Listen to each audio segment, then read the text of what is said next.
Hi, welcome.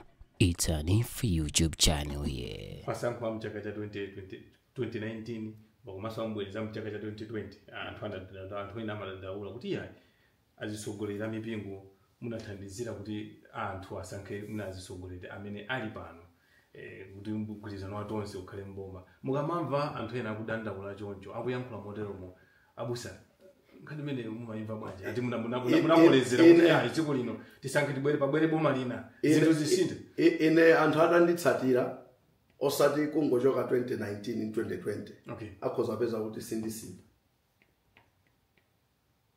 madimanga masamba sindimasintha malo anga amakhala omwewo achilungamo zinthu ziyende bwino basi ngati sakuyenda bwino umatha kunena kuti apo tisaomberepo m'manja apo tiomberepo m'manja ndi position imene imatenga ndi anthu akamanena kuti mwathandizira umakhanga kuti unachuza munthu ngukwera pachulu kuti kasankheni uyu ine simakhanga kuti zimene amachita maprofeti ena amasabwera mulungu andiuza kuti chaka chamawa awine nduyu ayi you stand on point of principle mawu mulungu akuti chani kuti mtsogoleri akhale kutani chimene mawu anena 2019 za mtsogoleri mawu sasintha tikamalowa mu 2025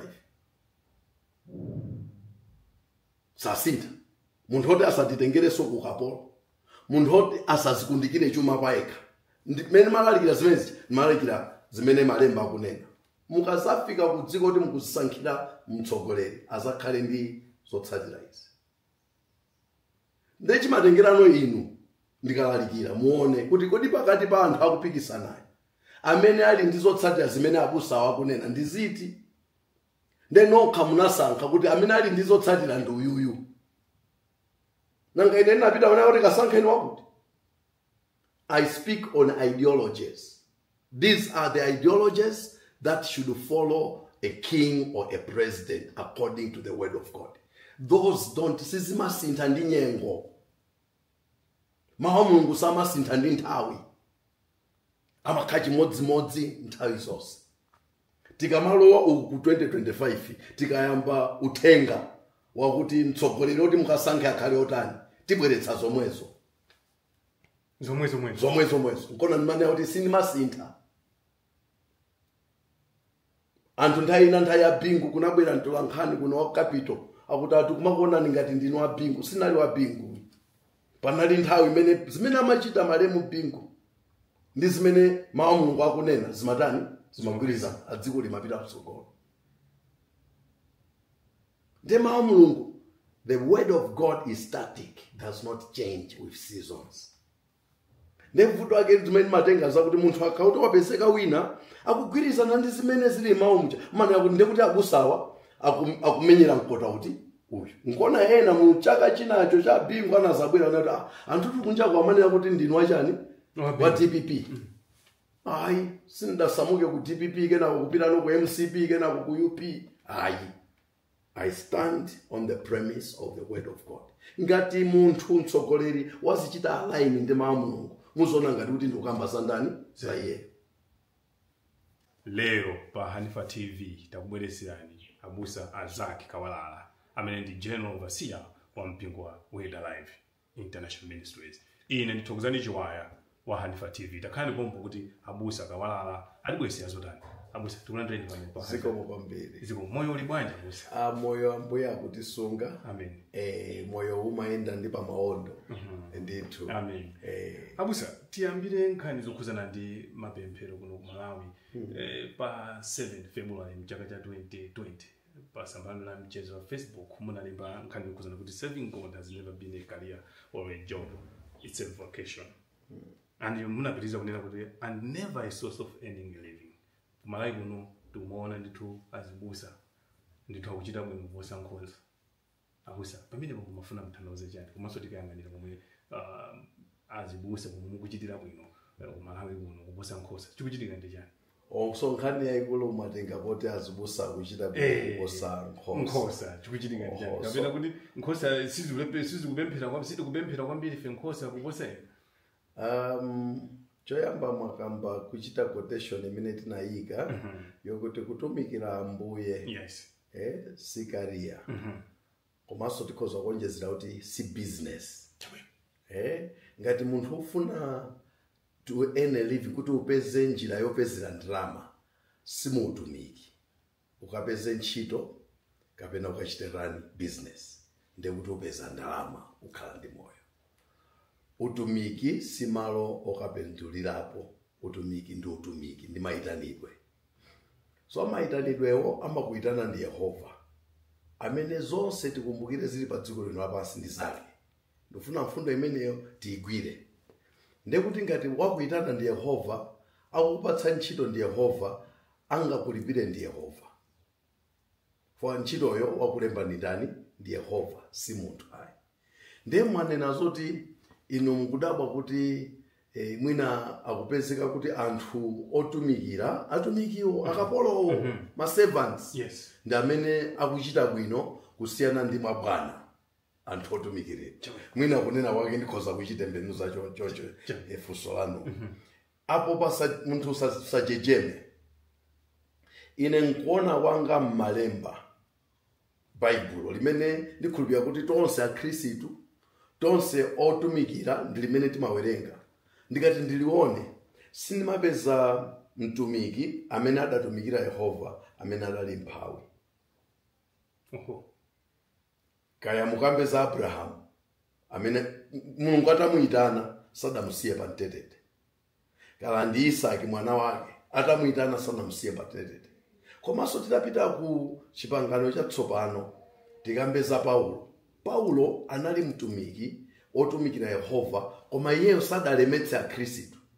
Chifukwa utumiki wakewo potumikirapo analinso ndi business imene imathangatira zimene amatani amapanga. Maulendo onse a mission atatu amene Paulo anapanga kupita ku Ulaya amadzilipirira yekha chombo chimene amakwera. Atapita ku Athens, ku Ephesus, kandi ku Korinto, kandi ku Rome, maulendo onse kumachalichi kumene amayendera amazilipirira yekha. Ndiponso amanena yekha kuti sindimafuna kuti ndalemetse akhristu. Chifukwa iyeyo amapanga business yopanga matenti. Akagulitsa matenti yake nkunyamuka nkupita kokatumikira. Samapempha Kristu kuti aizana ni mbewu. Ayi. Raibezo zana mbewu. In fact, tikanena tegeza Kristu aku Macedonia anachita chomukakamiza kuti alandire chopereka chawo. Akuti unali mpingo osapesa bwino koma Paulo anakakamizidwa ndi akhristuwo kuti alandire chopereka chake. Koma chimene amachita Paulo akapita pamalo amagwiritsa ntchito ndalama zakezo nkutumikira. Ndalama zakezo anachita rent University ya Tyrannus for 6 months. Anachita rent auditorium nkumapanga lunch hour service for 6 months.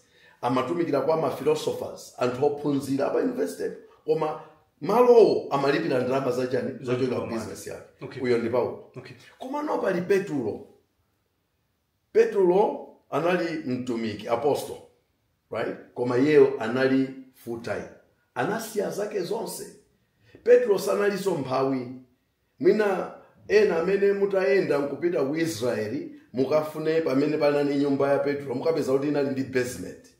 Mwachisomo cha Yehova pamene pali bwinja la nyumba ya Petro ena inachita chisomo chokafika. Amen. Palibe chizindikiro choti ni mphawi.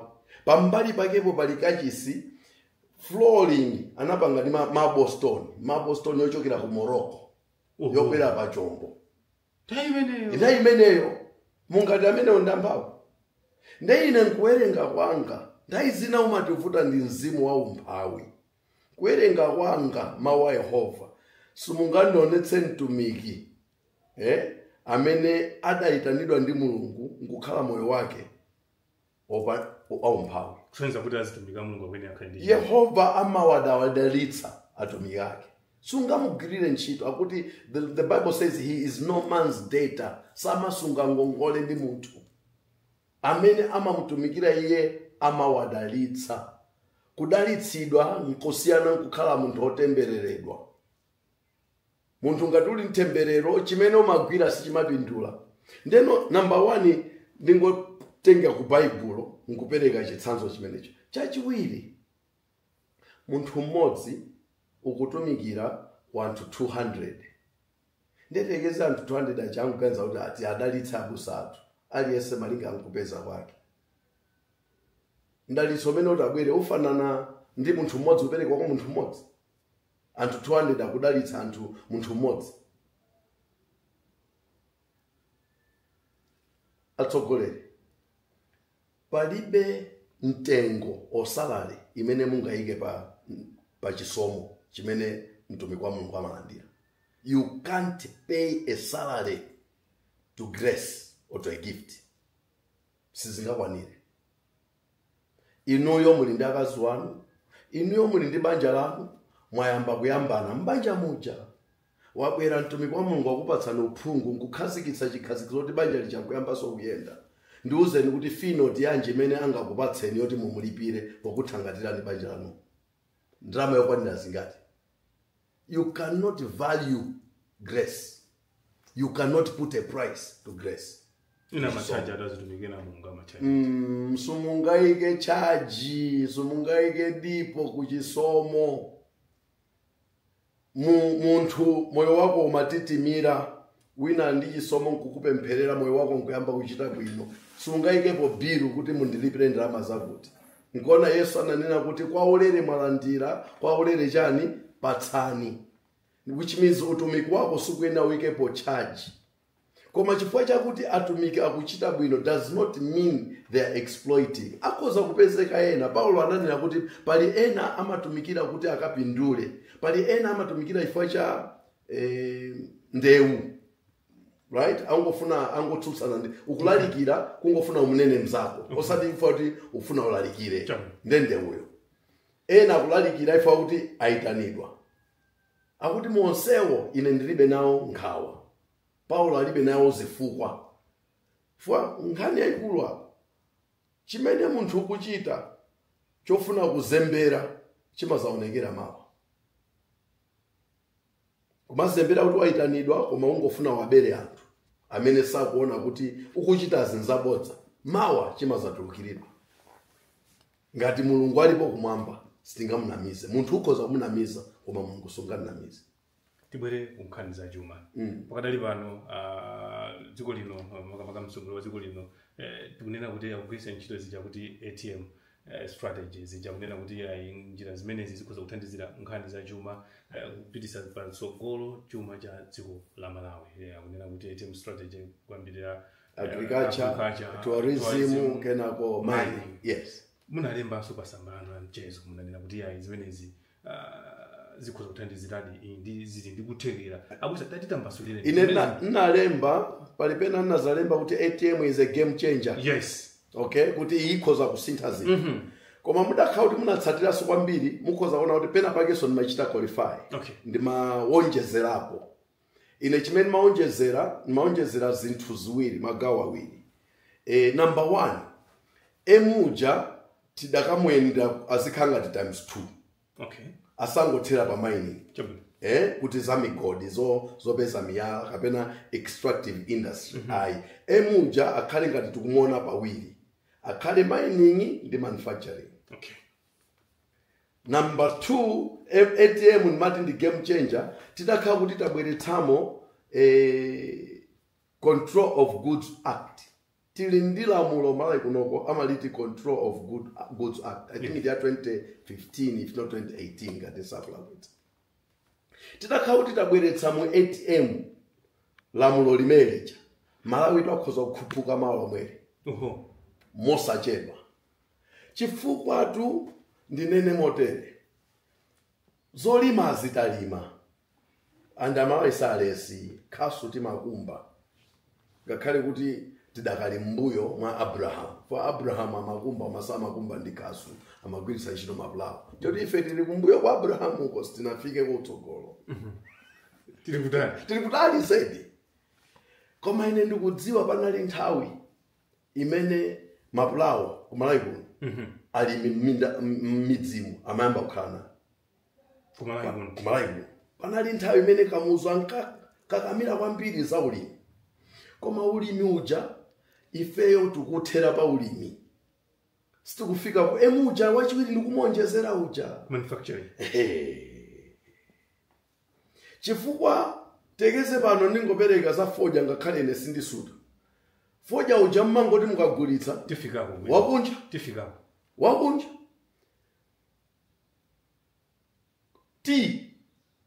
Tikamaliza tingamupeza njira yomuchita paki. Kungomuyika mmatumba. Wakunja. Coffee kungomulongedza mdzimatumba. Wakunja. Pamene pali zambiri zimene tikhoza kupanga. Ife tidayamba kupanga zimene apanga anzathu aku Uganda, apanga anzathu aku Tanzania, nkuyamba kugwiritsa ntchito Control of Goods Act imene ambiri amene amabwera ngati ozatithandiza kuno chitukuko sangafune kuti zichitike. Koma tidayamba kuligwiritsa dziko lino lisita. Nkuona kuti ATM uja ndi game changer. Agriculture tinene kuti pasapezeke product ili yonse imene itapite kunja kwa Malawi yopanda processing, yopanda adding value. Ku Tanzania anaigalamwa kuti 40% processed material ndio imene itachitwe chani export. Pompano ena ake amanyada kusangalala chimene usangalala sindikuchimva kuti kuli company yochidwa Paramount Limited yachita export soya maiko akunja andi tikune kuti abweretsa chani forex chochitira export soya ndi chiyani kumeneko nde kusaganizako mafuna ndigwiritse ntchito kuti kumeneko nde kupusako chifukwa soya sitikuyenera tipange export. Soya tikuyenera kumupanga akhale mafuta. Ngati tufuna chite export titulutse mafuta wenga anthu akaphikire. Pamenepo nde kuti wani tachita create ntchito Malawi momwe muno. Pamene tatumiza soya kunja uja ntchito tapatsa anthu akumene tatumiza soya kandi ku India kandi kuti nkumene tapatsa ntchito. Pamene anthu akwathu uno adakabukutika akuyenda opanda ntchito. Ndekuti tichite create soya refinery ikhale konkuno. Tipange refine konkuno zotsalira zake zotizipeze zochita zake kandi manyowa kandi chili chonse cha msoyacho tigwiritse ntchito kuti kumale konkuno. Kumanyadira kuti tachita export ndetibweretsa chani forex nde kukuona mona chapafupi kumeneko. Nkuona ndi kuti tiyambire ku agriculture komwe sinafike ku mining. Emuyo ndi kuti akhale times 2. Koma agriculture azikafika soko emu. Emu ina. So that's a game changer. Tichite Employ Control of Goods Act yathu ya ku Malawi imene inalembedwa kale ndi lamulo limene taligwiritsa ntchito tiyamba kusintha Malawi.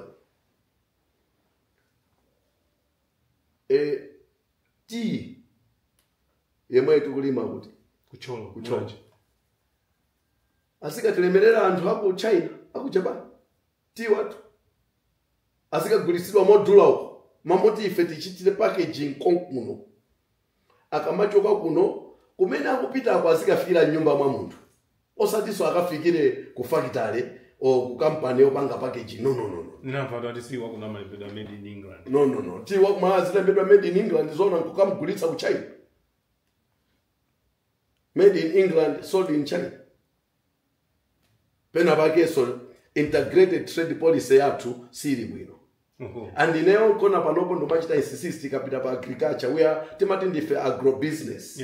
Timapindula kwambiri kupero ya agriculture. Tikapita mene koko ndo pamene ndo mayenekeza kuti mene tili ndi stock exchange ama share anthu ma company ama cluster timayenera kukhala ndi a robust commodity exchange. Palibe chilichonse chitazituluka Malawi muno kopanda kudzera ku exchange imene. Anzathu awa ETG amwenya amagulisa makomodity amakagula zinthu kumachita export asatulutse chinthu ku Malawi opanda kudzera Central Bank ya commodity ya zolima ndiyuze wedi imeneyo ngati Central Bank yo Central Bank kandi stock exchange imangania chuma ndalama chanchani koma ino ikhaleno Central Bank ya zolima aliyense asatulutse katundu muno kupyolera kudzera muti passage imeneyo. Forex ibwera. Chifukwa anthu akutibela muno. Akutibela Malawi. I think ndisindegeza baba tibwere tili pomwepo pa nkhani ababa sinafike ku mining chabwino fani dakati ndifike ku mining tidakaona miyala yodula tili nayo kuno yes anthu amabwera kuzatitengera kumapita nayo kunja yes ife munomu ngatilibe nayo ntchito in fact Africa yense uno Africa does not need the west need Africa kale ngati munapanga skulu ya nthawi ya ife tinkaphunzira za scramble for Africa ngani ya scramble for Africa mina amamugawa azungu amagawana chifukwa cha zimene zili muti mu Africa zimene angazatenge muno and amabwera kuzatitengera zinthu kumapita nazo kunja nkumati namiza ife kuti autipasa development ndeti mati ma development partners pano poti sinteti zefusa kuti we want prosperity partners tufuna ma partners oti atipange prosper for ma development partners me amabweretsa ndi maskulu atimangira nyumba atimangira misewu atimangira zipatala tiziti tupanga chani develop koma ndikuze ma infrastructure akuikawa amangu athandiza iwo kuti azatenge zimene angatenge kuno akapindulire maiku wawo so atimangira nsewu oti tisamutsire uranium kuchokera kukaronga adzere mulilongwe akafike ku Lusaka adutse Zambia adutse Botswana akalowe mu Namibia azipita mapita yellow cake kunoko ndio chipa koma kumene kupitako ndekoyo kumene uyire odula ife chotsali chimene tatsaliye nacho 15%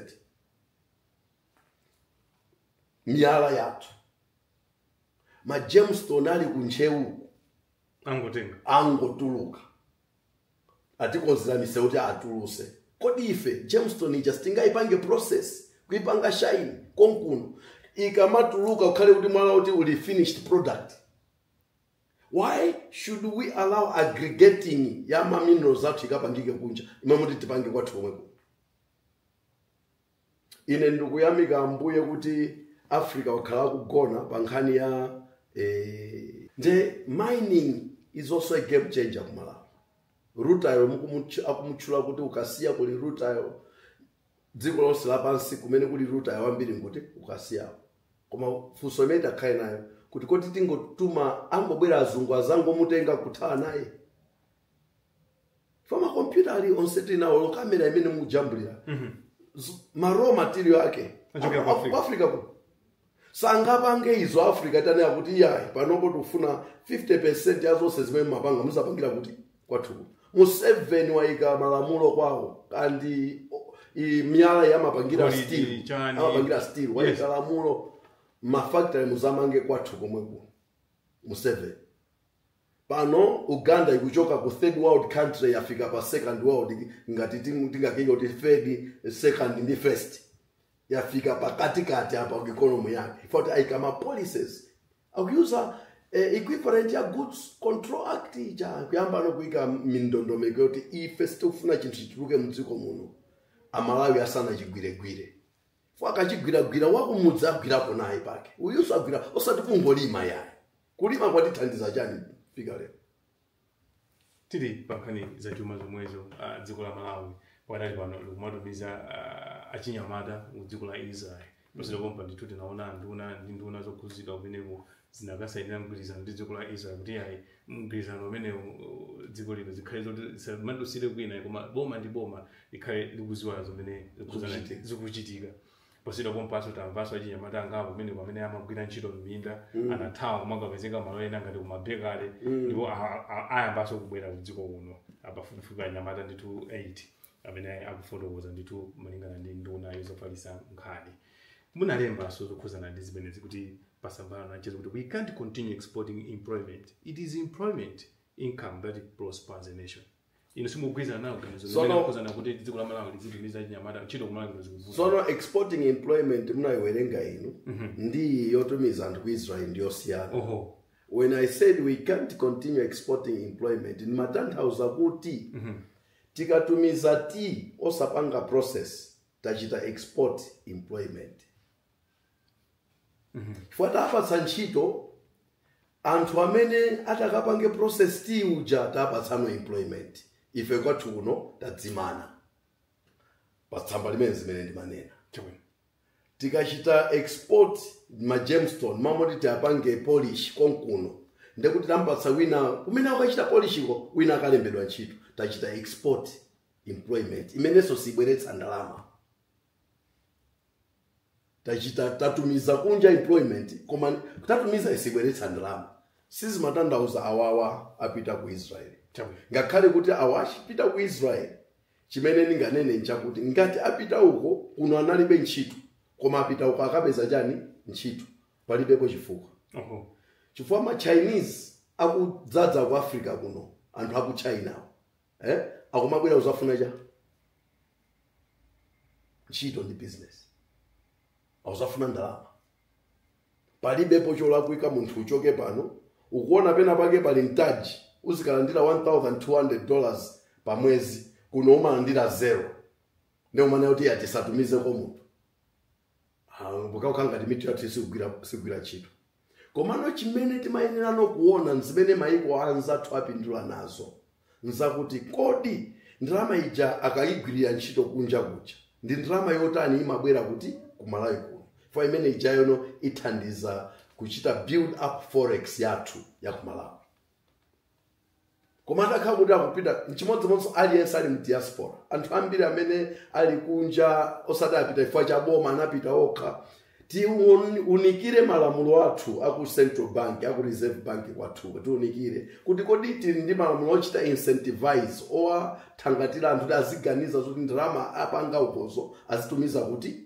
kuno for ambiri ali ndi ntchito zikulu maiko mwina koma kuti ndalama abweretse kuno amavutika because akupatsani chitsanzo ife tili ndi online ministry imakhala utumiki wa anthu amene ali mu diaspora tili ndichi what we call the online church Asian church anthu aku Asia amakumana Saturday iliyonse pali ena aku America ena aku Europe ndiye amandifunsa kuti abusa ife tufuna tipereke offering ku church koma kuti atumize ndalama izafike kuno it's almost impossible nde anthu ali ndi njira zawo zimene akumapanga ena amazapeza kuti kuno mufuna maranzi ku South Africa ku South Africa kuli munthu afuna makwacha ali ndi ka project yake kuti kumalawi nde forex ndo imene umayenda tu masiku ano nde kuti ujawa ku South Africa uchanguza kuti chita deposit makwacha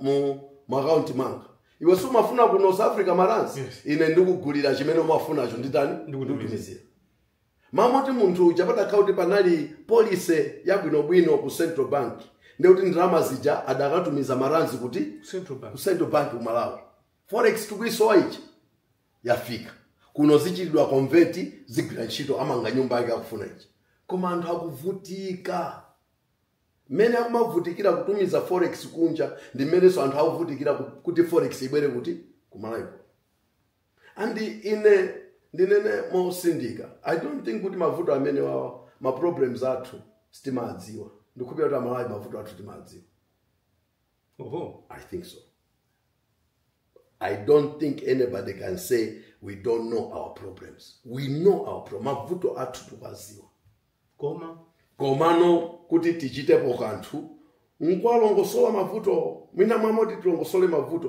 timafuna likayitilongosole za mimba mwathu ngati apapa ine ndikachita facilitate policy imene iyi ngati wogwira ntchito ku Central Bank ngati palibepo chimene nditaje why bother nkutiseka imimba yangayo zijanmanena za commodity exchanges ichi I don't think kuti Central Bank sinatumize kwa anthu kaya ku Ethiopia has got a very robust commodity exchange ndikupira kuti kumalawi kuno tatumiza kwa anthu mwina student ndi mapairo strategies on how we can implement this koma palibe chimene chikutani chikuchitika fa mwina amakeso ziphuphu zikoza kauti anzathu amene akumatijera masuku pamutu ife alimi akumalawi ife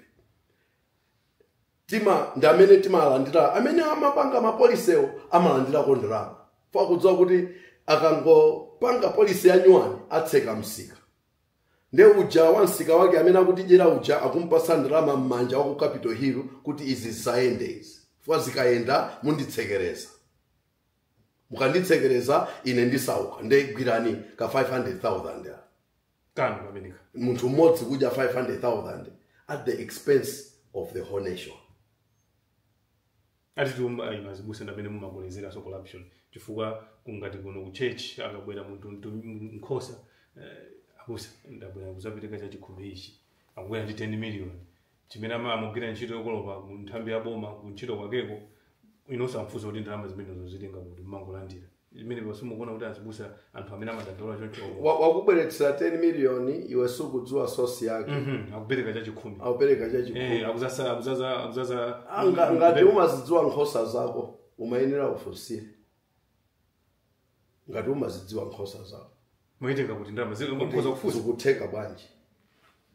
ine sinofuna unena za ine ndakakonda a director of finance yathu mdakamafusa zimene timapanga koma sinofuna kunena zimene timapanga pande nkangati ndikuzikweza pamwamba koma mdakamafusa wina kuti kodi abusa anayika chani pa mpingo pano kuti chopereka chikakhala chikuoneka bwino mmatani.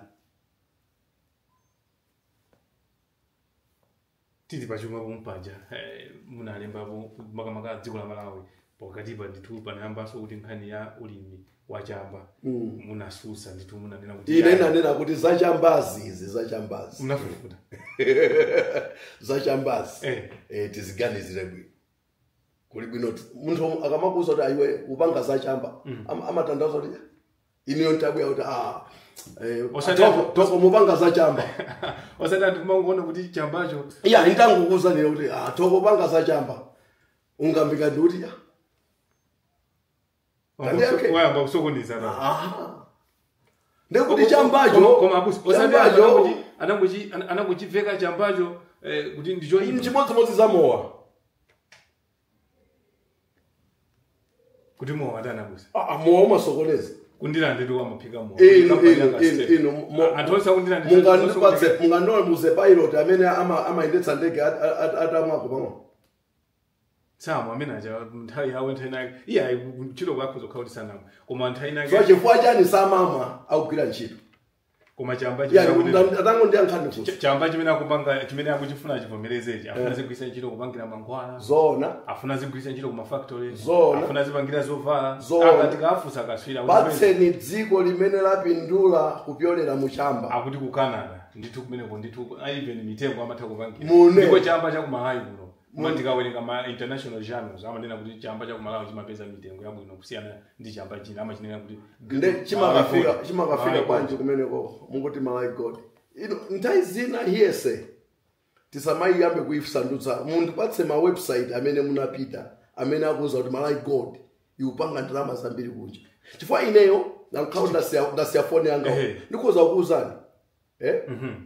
makampani amene atulutsa chamba Malawi mina atulutsa chamba chokwana mina $27,000 ku Malawi chipangire lamulo ilili palibepo ndalama ndimodzi yomene Malawi Reserve Bank ikoza kuonesa kuti tapindula forex tilozi cha ndani poti boma ndithu pakana ndikuuzeni panopo ndikuuzeni no panopo ine mudakawerenga mapost anga achamana kuti you are creating a cartel. You are not wanting tikula boma tikula dziko tungofuna chite create cartel maiko monse mene mumapanga chamba mwina Canada yo munkoza kuyika kapena so China anthu amene kuti China chamba koma ku China kungokupeza chamba ukusuta ndi imfa akakupe kungokupeza chambacho amalima koma kungokupeza kuti iweyo umatani umasuta lamulo la chambalo anayikamo kuti wosuta ndi imfa chifukwa ku Malawi kuno tunawonso kulesa kusuta kondo amalesa molingana ndi malamulo lamulo amakambirana nthawi imene nalemba zachamba pa nsutso pa tsamba langa paja amakambirana zoti apange achotse kuti isakhale so dangerous drug ikhale for recreation ndekuti cha akati recreation tandiuze ndekuti chani chamba akati tufuna not zigwirisa ntchito for recreation tamasulani mina ine chingerezi sinemachi amasuleni mundi masuleni ai inuyo ndinu Malawi musakhanga sinu Malawi anduza akati recreation chifukwa chamba chija momwe amanena kuti amafunanso kuti makamaka chamba cha mtundu wa ku Malawi kuno chija amuna tikhoza manena kuti chankhotakota chizilimidwa kuno ku Malawi chifukwa chivomerezereni mulamulo limene lija nkhani ina imene imavuta ndiyo kuti mitundu ya chamba imene chimalimidwa chimene chizilimidwa kuno ku Malawi chambiri imene kuti chizichokera kunja kwa dziko lino la Malawi osati mtundu wa chamba umene ku Malawi kuno umapeza. Ino ndiye mubweretsa mbali ina ya imene lamulo mukuti limakamba. Ine ndikukamba zimene zimakambidwa ku parliament. Mudakamva a minister of justice amvalo zimene ataita sipa zimene ananena kuti mfuti ndi chinthu chofunika koma mfuti ndi chinthu choopsa. Ndekoma mfuti anthu amagwirisa bechani ntchito koma samaichotsa mugulu la zinthu zoopsa. Inu mufuna kunakula kwawo ataita sana mufuna muchotse chamba kuti chisakhaleso chinthu choopsa. Ayi chisiyeni chikhalebe ngati chinthu chotani choopsa koma chikhale controlled, chilimidwe under control. Pamene bilu imapita ndoti tichotse ma control chikhale no recreation. Inu mundu no recreation yondija. Yeah, kumene mukulowera Malawi, kumene mukulowera mukuchipompo. Ku South America, maiko ambiri ku South America amalima chamba kumakhala drugs. Munduze zimene zimachitika. Violence at a heightened level. Crime at a heightened level. Amene amachita control. If you talk about warlords ku Southern America, ambiriwo it's because of drugs. Ndi zinthu ngati chamba zinthu zosokoneza bongo. Tingone yacho. Ngati mowa umasokoneza bongo. Ukulindira ndeti ku Castelo. Uzosokoneza bongo zokhazo. Simabwesa chuma ku Malawi. Ndebwe zitili olemera. Ngati mabweretsa chuma bwe zitili olemera. Sana lembe ntchito anthu ku Castelo. Inu tizidalira zinthu ka percentage kamwe ukachita blow out of proportion. Nkumana kuti tukulemera nacho. Zoona Castelo tukulemera nayo. Tidatseka mawa Castelo. Forex yathu ipanga tipi. Tupanga export Castelo. Andisakulembera ntchito. Indizamo muno zopanda pake. Let's focus on the real issues. Real wealth creation materials. Akuzokha kulembedwa anthu awiri atatu, but we can create a better job for them. Other than kubweresa zoti ukamwa, ndikuti ukhakaye matsire mawa. Ngona nakubweretsa ni pilot. Pali zinthu zimene sungachite normal because you know kuti zinthu zimasokoneza ubongo. Zimasokoneza chikhalidwe. My sense of judgment will be lost. Why should I take something that takes away my sense of judgment? For what? Ndikamaliza after it has chikatamo ndeni chibwerere. Nifo chani panseo pamapezeka police ndi breathalyzer. Azikuyesa ngati wamamowa ukuyendesa.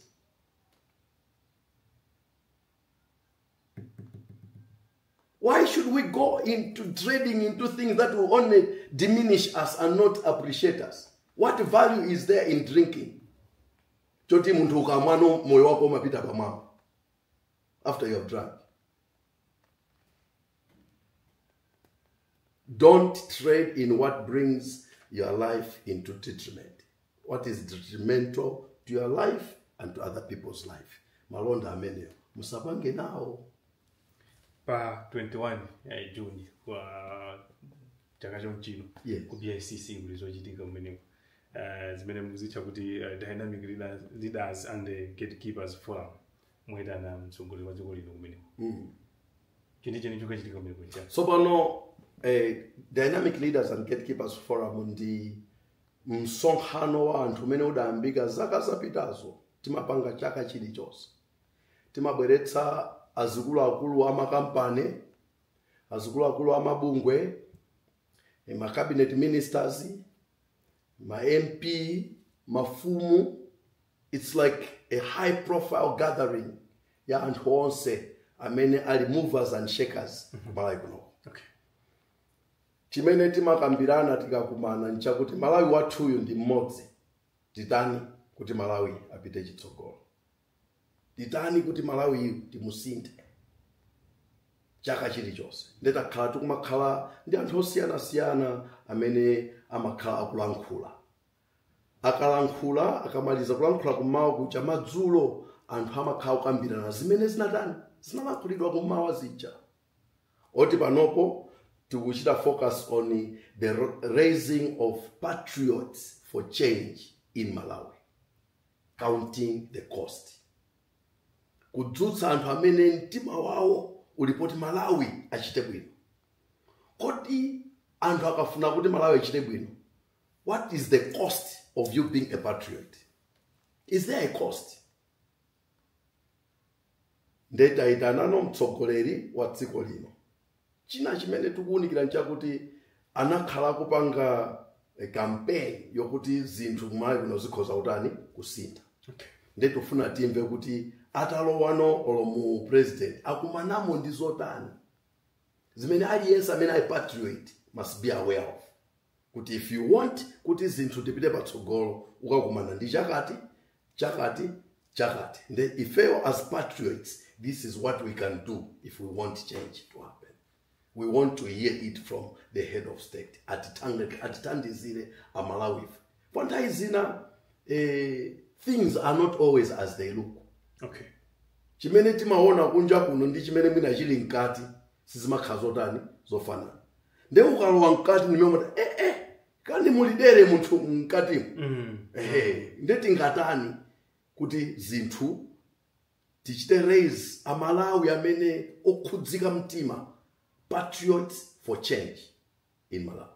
Tingachite massive bwanji.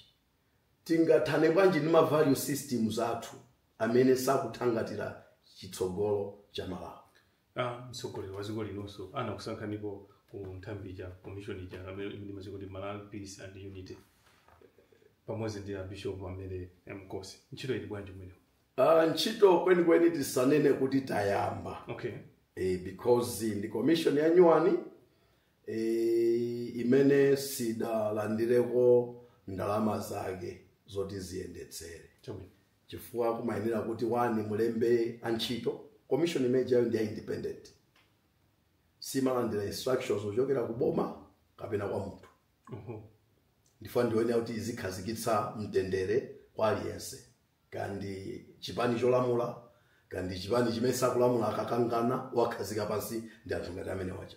Mafumu akuyambana uku wakhazika pansi ndi anthu amene acha. Komanso kubweretsa limodzi mabungwe onse amene amayang'anira za mtendere mdziko lino, amene amathandizira za mtendere. Nde chikhazikitsire zinthu zingapo zikuyenera kuti ziyikidwe m'malo. China mwa izo ndi kukhala ndi director general oti ayendetse bungwe. Okay. Wa full time ndi office yake. Panopo umene ndikambaku zikumveka kuti ma office anapezeka, komanso budget yathu inadutsa ku parliament, komano kwatsala kuti budget ichati ambene kulemba anthu okakhala mu office oti akayendetseno chuma chimene chocho ndi ma program onse abungwe. Paliso bungwe limene inuso ndi mmodzi wa member ake limene limadziwika kuti Ethics, Peace and Justice Commission limene mchaka cha January 2023 mudadzudzula za kumangidwa kwa amayi Martha Chizuma. Mukaunikira nkhani imene nkhani zakatangale kuno ku Malawi. Chizunzo lileni mukuziona mutani kuti kaonanso pakadali pano boma pakuziwa makamaka tikayang'ana kunthambi ya mabwalo athesa mlandu wa wachiwiri kwa mtsogoleri wa dziko lino pankhani zakatangale zimene amaganizira. Mukazionikira nkhani zimenezi muziona. Ine kuunikira kwanga pa nkhani yakatangale pakhoza kukhala ma weaknesses ni ma strength zoti zatithandiza zinazo zitandithandize. Koma sindikuganiza kuti Malawi ali pamene anali mu nkhani yomenyana ndi chani katangale mwina zaka 7-10 zapitazo tasunda. Ngakhale kuti pali zopsinja koma tasunda. Awareness ya Malawi siliso pamene inali. Focus yathu ndi attitude yathu ya mmene tikuyenera kuchita tiyo ndi katangale siliso pamene inali. Ndikhulupirira kuti panopo Malawi akuzindikira kuti ukangopanga kena kalikonse ukhoza kuonekera nako pamtunda. The battle, nkhondo yolimbana ndi katangale umalimbana ndi empires that will always fight back. Katangale amamenya, amakuomba. Zimene amakumana nazo Martha ngati ACB director inali ngati kuti katangale kumbwesera watipanga izi nafe sitikupanga izi ani mwinaso sanathane naye anthu amene amapangazo sanathane nazo chimene mwina chinakhangati chinamonjola Martha ngati director nchakuti a president ndikuganiza kuti anali pa pressure yoti amuchotse koma anamusiya mpaka na I think mwezi wake womaliza kugwira ntchito nduno ndi chimene ndinganene nchakuti I don't think ndinganene kuti nkhani yolimba ndikatangale tafikapo sinafikepo ndi mwati aku mabwalo a Justice Kapindu nina kuti mlandu wa Vice President uthe yes mwina ndi wisdom ya ku mabwalo chabwino taizira makhabwino kuti ukhale pansi uone kuti kodi chikuchitika ndi chani umvetsetse okay andine ndili ndi mfundo imene ndimagwira sinimafuna kuti ndilankhule chinthu ndisanandire chidziwitso chenicheni choti chachitika ndi chani funa ngati mzika tiziyenera kukhala ndi nthawi yoti tikafunse kandi ku ACB tikafunse kandi kwa director of public prosecution tikafunse kuti ino tsiku lina munthu uyu mudammanga lero manena kuti wamasulidwa tatifotokozereni ndi malamulo athu Malawi amapereka kuti director of public prosecution akanene ku parliament akachita appear before committee ya parliament akaiuze kuti mlandu ndauchotsa ku court pa zifukwa izi ndikupira kuti akamakanena zimenezo Malawi idziwa zifukwa zake ikadziwa mwina mpameneno tingalankhule kuti zili bwino kapena sizili bwino koma kungolankhula kuti kunena kwa ndithenditi panopo sitinganene for chilichonse tangona chikalata chochokera kwa Judge Kapindu aku High Court Dr. Kapindu chimeje sitingati pange kuti tinene kuti chuchitika ndi chani timve kuti a director of public prosecution amene anakauza a judge kuti mlandu ndikuchotsako ndikulandako amene ajawo amayenera akanene ku parliament akayuze parliament pasifukwa zakuti ndaganiza kuti mlandu nditani ndiuchotse parliament either ikakhutire or isakhutire ikalankhuleko chaka cha mawa dziko la Malawi likhala ndi masankho amene tikhale kusankha mtsogoleri wa dziko lino aphungu ku nyumba ya malamulo chimodzimodzinso makhansa ammadera mwathu mukaona momwe boma layendera mukaliunguza nkhani za ndale muzaka zimenezi mukuziona motani abusa mwaziona pa nkhani yanji mukati mukuziona motani momwe boma layendera pa nkhani ya ndale dziko la Malawi Potoka za masankho momwe masankho amene tikhale nawo chaka cha 2025 mukaunguza momwe boma maka dziko la Malawi momwe layendera pa nkhani za ndale pa nkhani ya ndale dziko la Malawi ngati tinakhalako ndi ndale zosatukwana ndi zimene tayenda zaka zapitazi pa nkhani ya ndale minaso pa nkhani ya ndale ndisalowemo kwambiri fauti ine za ndalezo sinimapanga nawo koma munakanena kuti mwina wake kuti pa nkhani ya chuma dziko la Malawi layenda bwanji zaka 5 zapitazi mwina kudaka matero kuti mulamuliro watonsewu pa nkhani ya chuma kapena pa nkhani ya zaumoyo koma mukati ndale ndendizija zino amakasankhana kuti iwe ukhala chairman iwe ukhala president iwe governor mwina chimene nganene chakuti ukamamvera zimene akumakamba mapodium mwawo mwina zotukwanana zinakhangati zinatani zinatha tathokoza abusa kuti munatilola kuti ticheze pano pa Hanifa TV zikomo kwambiri mulungu akudaliseni ambuye adalitse nonse zikomo kwambiri ndi mmene tamalizira kucheza kwathu pano pa Hanifa TV ndi abusa Zaki Kawalala amene ndi General Overseer wa mpingo wa Word Life International Ministries ine ndithokozani chiwaya wa Hanifa TV